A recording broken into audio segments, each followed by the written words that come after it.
everybody. Welcome to Married at First Sight, season 16, episode 8. My name's Deborah, and I'm going to be recapping all the individual couples and the after party. So be sure to check out each video. At the end of all my videos, I leave a link above my head, and you can go click on it and go right to the other video. I also leave the links in my subscription, or not my subscription, in my description box and in the comments. And since I'm talking about subscription, please go ahead and push that subscribe button. And then hopefully tomorrow I'll get an all-in-one video. I've started to do those because some of you like those. I'll do an all-in-one video and upload all the videos at once. Or you could just watch everything again, y'all. You can listen to me more than once. Now we moving on to Kirsten and Shaq. And Shaq got a look into Kirsten's apartment, and it was empty. Just like her personality, empty. It's like opening up a box and it ain't nothing in it. It matches perfectly. It matches perfectly. Let me tell you how so much of Kirsten's house, her apartment, her whatever, matches her perfectly. First of all, that apartment is empty, like her conversations are empty. Empty, nothing to them. Can't find nothing in there. I mean, when you walk, you know how you walk into a person's house and then the house can become a conversation piece. You could walk into your friend's person's house. Oh my God, your house is so lovely. You may look on the wall, see a picture. Oh, this picture is so nice. You know, where did you get it from? What was the inspiration? Maybe it's pictures with friends. Hey, where were you guys on this trip? Did you guys go somewhere? Were you? Tell me about it. You may see an interesting piece of furniture and you'll be like, oh my God, this is a beautiful sofa. This is a beautiful table. Where did you get it from? You may see a piece of artwork. You may say, did you make this? Did you buy this? Something to talk about. You walk into Kirsten's apartment and it's like her, nothing to talk about. A zero conversation, zero personality, zero things to talk about. Kirsten has told us, you know how people say they like their men like their coffee with a little cream in it. People say that, or they like their women like a coffee with some cream in it, or they like their coffee like their women. I like it all black, whatever. That's the saying. So Kirsten's saying is, I like my men like I like my apartment, empty or with nothing in it and no conversation, because she does not want Shaq to talk intellectually like Martin Luther King, and she doesn't want him to tell jokes. So basically, she wants him to be silent and empty like that apartment. Now y'all understand it. Now you have a bigger understanding. But then you go to this closet, y'all. You go to this closet and guess what you see? A chaos. Isn't that interesting? The whole apartment is so tidy, hardly nothing in it. But when you go to her apartment, it's a bit chaotic. Now, I didn't think her closet was like, I've seen some really junky closets in my time being an apartment owner. You've seen some people's closets. But Kirsten's closet looks like the majority of the time it's even junkier than that. But she straightened it up just a little bit because she doesn't have really any organization systems. That's why I know she straightened up those shoes. But ordinarily, them shoes is probably all over her floor because she doesn't really have any shoe racks. She doesn't have any organization. So this is why I know her closet is normally chaotic. Now, roll with me, people. Roll with me. Pristine, empty house, apartment, chaotic closet. That's what Kirsten is. Kirsten on the outside is pristine and clean, just like her apartment. But on the inside, she's chaotic. I told you guys, okay, that this pickiness of Kirsten was a cover-up for her insides. It's how she doesn't let you get close to her insides. She talks about her guard being up. She talks about how she doesn't let people on the inside. This is a metaphor. Her apartment is a metaphor for her life. On the outside, she's pristine, but on the inside, she's chaotic. She's chaotic. Just like when she says, I have a master's and a bachelor's, chaotic, because the order is a bachelor's and master's. She's chaotic. Just like she has a master's and a bachelor's in some other field, like health field, science, or something else she told us, but she's over here selling real estate. Chaotic. What's that? What's going on, Kirsten? What you doing with your life? Chaotic. I'm not saying nothing's wrong with being a real estate agent, but you go to school for a bachelor's and a master's in a field, and now you're doing real estate. A chaotic. You see this dry woman, this dry personality, this dry sense of humor, this dry conversation.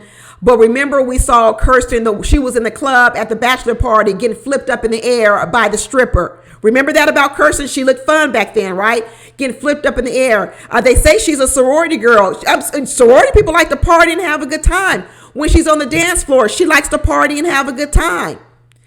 She talks about how she wants 6 inches. She talks about, well, she's a beast in the bedroom. She needs a man who can handle it, 6 inches. Where is all that, Kirsten? I'm telling you, people, it is not about Shaq. It just like I told you, Eris's not attraction to Jasmine wasn't about a big booty. Her non-attraction to Shaq has nothing to do with his baldness.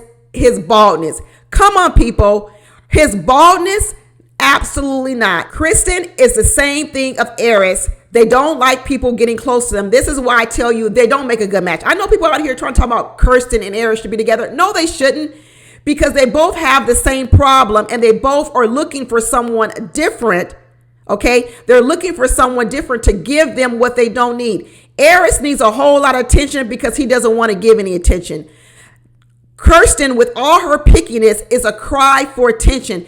Keep coming after me. Keep trying to get me. Keep trying to chase me, because it's what she wants from a man. I don't believe that Eris would chase a Kirsten. He may sleep with Kirsten, but he wouldn't chase her heart, because he needs a woman to chase his heart, just like Kirsten needs a man to chase her heart. Now, here's what I'm going to say about Kirsten and Shaq. I'm about to flip, y'all. I'm about to flip. I believe that Kirsten and Shaq are going to make it. I believe they're going to make it. And the reason they're going to make it is because who Shaq is. Shaq is going to pursue a Kirsten to no end, because Kirsten is Shaq's dream girl. Minus this personality thing, everything else about Kirsten, I think he's really attracted to it. I think he's going to pursue her. I think he's not going to give up on her. I don't know if she's going to say yes on the decision date. She may not. She may try to give it more time. But I think that they are going to, if she says no, I think they're going to date after the show. And I think he's going to wear her down, because I think when it comes to Kirsten, she does need a lot of time. She needs a lot of time. And once she gets back out in the real world, I think there are going to a lot of be people who are going to talk about Shaq, and they're going to be telling her, you are a fool not to be overlooking this bald head. He's not like he's a dog ugly man. He's not some dog ugly man. He's educated. He's smart. He looks like he makes a good money. He's riding around in a Mercedes Benz, and all this over not a bald head. She sat on this show today and said there was zero chemistry. I believe her. I believe there is zero chemistry at this time, because she is still got Shaq sitting in the living room of that empty apartment. She has not let Shaq into that chaotic apartment because she doesn't want him to see what's in that chaotic apartment. I'm telling you, it's a metaphor for her life. Her life is chaotic, and she doesn't want him to see it yet because she's afraid he'll be turned off by it. If he really digs deep into her world, he may be turned off by it. For all we know, Kirsten's whole finances is jacked up. She talk about she ain't got no furniture because the chain supply was messed up since COVID. Girl, there's other options. There's other options. I don't know what's going on with Kirsten, but I'm telling you, she is hiding stuff. And pickiness is a way that you hide things. You hide things by being picky, having a bunch of rules for people, a bunch of hoops they got to jump through, a bunch of obstacles. So that way you put a lot of walls in between you and them. So it's so much distance before you can get to their heart. It's the same thing Eris is doing over there to Jasmine. It's the same exact thing. But this apartment of Kirsten's is a metaphor of this whole relationship, and it's a metaphor for her life. Empty and pristine on the outside, and chaotic, act like that closet is on the inside. And I'm surprised she even showed him that closet. I'm really surprised. Another reason why I think these two can make, Kirsten isn't really doing what these other couples are doing. Kirsten is not trying to run away. She's not trying to do a Dom trying to leave, not live in the apartment. She's not trying to do a Gina or a Clint. She's not fully cooperating with Shaq, but she's also not running in the opposite direction. You notice that. And just like Shaq said, when we're in the bed, she all hugged up on me, all laying on me, but yet there's no chemistry. Kirsten is trying to present herself as the model home, like she sells real estate, the model home. Maybe that's why she went into real estate, because she can present an image. She knows how to present an image, and you do need to do that to be a successful real estate agent. But she's presenting an image, but on the inside, that's not who Kirsten is. None of what she shows us matches things she said about herself. Like I told you, she needs 6 inches. What for? She don't even have no conversation. She want to have conversationless sex. I said that Eris over there wants to have emotionless sex. Kirsten want to have a no conversation sex. And just like she complains about Shaq being an open book, she talks about it like it's a bad thing. He's an open book. He's an open book. Because she's not an open book. See, people don't want you to be something that they're not ready to be. Just like Eris is all mentally tied up in his head because so-called Jasmine falls in love easily and she's ready to give her art easily. It makes him nervous and uncomfortable, and he doesn't like it because he is none of it himself. This is why he doesn't like it about Jasmine, that she falls in love easily, and it makes him nervous, and he got to go for runs because he's got to process the information, and it makes him feel guilty. This is the same thing going on with Kirsten. She doesn't like the fact that he can be funny, he can be geeky, he can be outgoing, he can have a lot of conversation, he can give MLK speeches, because she can do none of that, and his adaptability, his variety, his all of this stuff makes her uncomfortable. So instead of her admitting that she's none of that, she wants to tone his down. She wants to tell him, I stop giving speeches and stop telling jokes because I can't do it and I don't feel comfortable doing it. And that's why she don't want to hear it, because she's uncomfortable. Just like Eris wants Jasmine to tone down or fall in love because he can't fall in love. Eris and Kirsten should not be together because actually they're too much alike, and they're too much alike in the wrong categories. They're too much alike in the wrong categories, not the good categories. But Shaq said it. Shaq says, I don't just talk to be talking. I ask her questions. I invite her into the conversations. But every time he invites her to the conversations to say something, she flips it back on him. I believe it. This isn't a situation that Shaq just talks and doesn't let Kirsten talk. I don't believe that. I believe that he leaves an open door. He leaves enough space for her to talk, but she's not comfortable doing it, doesn't want to do it because she doesn't want to reveal things. And so she flips it back on him. She's in the living room of the pristine apartment, and she's not ready to fully invite him into the closet. And it's not his fault. It's nothing about him. It is her. It is her. In this episode, I really just wanted to shake Kirsten because I really want her to come out of this. But I believe, you guys, I think they're going to make it, actually. I don't know if we'll see it on screen. I don't know if she's going to get there in these 8 weeks. I don't think so, because I think she's really, really slow. And just like Eris, I think she has a lot of years of trauma that has made her this way. She tried to tell us that she was a daddy's girl and that, but the daddy didn't come to the wedding.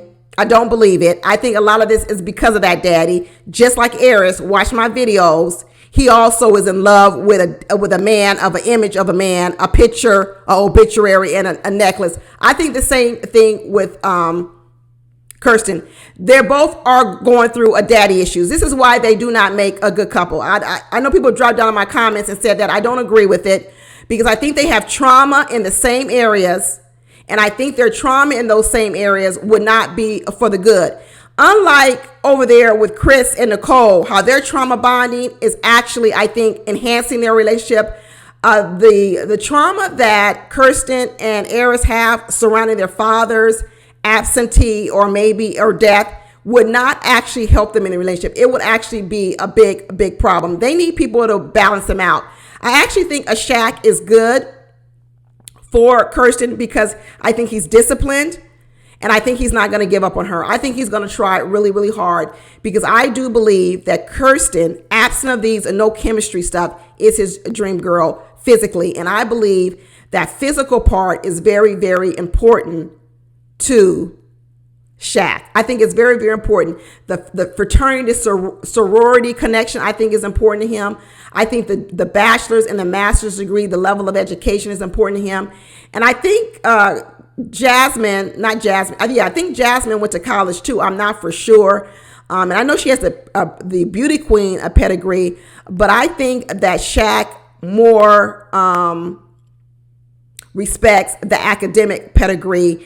And Jasmine, even though she might have gone to college and has a degree, I don't think she has the academic pedigree and accomplishments that Kirsten has, and I think that's big for Shaq. There's a lot of things about Kirsten that are big for Shaq. I think the connection with the sorority fraternity is huge with him. I think the looks are huge with him. I think Jasmine with the teeth on the bottom, I don't think that would sit well with Shaq. I think the educational thing is huge with him. So I don't think that this is a wife swap or a husband swap situation between these two couples. I don't think so at all. But that's it, y'all. Tell me what you think down in the comments, and I will talk to you later. Bye.